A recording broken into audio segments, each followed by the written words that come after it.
And the last one, of course, maybe I'm skipping a bit now, but is Zak O'Sullivan, who also got announced at Carlin in FIA F3.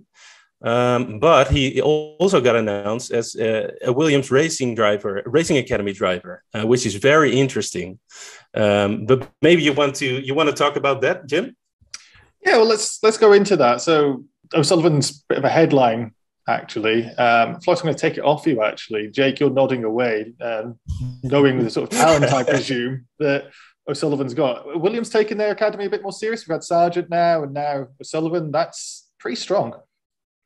Yeah, you've got to remember that Williams is essentially building itself back up as a Formula One team. It would always have taken a couple of seasons for them to find their feet in new management. But obviously after last year, just how strong they were with George Russell and Nicholas Latifi getting some points and getting a podium over the course of last year. We now know that the internal infrastructure at Williams is going well. I actually got to visit the Williams factory just after the takeover and meet the team that were there. And, you know, they really do have a winning aspiration. They want to take Williams back to the front, and they want to do it with the new trend of Formula One teams in very much the same sort of methodology that we've seen from Alpine, that we saw from Racing Point back in 2020. They're really going about this in a modern aspect.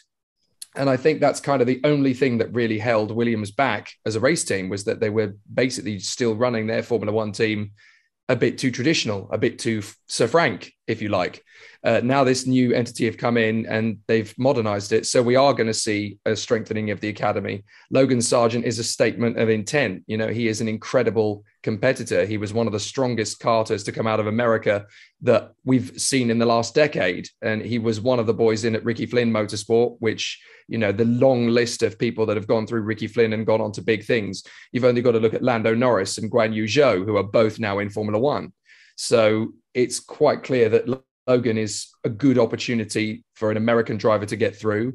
America's a big target market for Formula One at the moment. So it made a lot of sense for Williams to try and give him a chance and take him on. Zak O'Sullivan is a very, very talented young British driver. He was immense in single-seaters last year, and he's only been in car racing a couple of seasons and has already taken a couple of titles. So this kid definitely has, you know, an incredible opportunity to move forward. I think Williams want to grow another homegrown British talent. It kind of fits in with their new business model. So I think it will work. And I think he is definitely going to showcase himself over the course of this season as a talent to watch. Plus, you can also see that the drivers they're bringing in now are and they're really talented, and they're also younger, because you know, they had drivers, and they have drivers like Nissany, who's 27, Chadwick, who's 23 or 24 years old.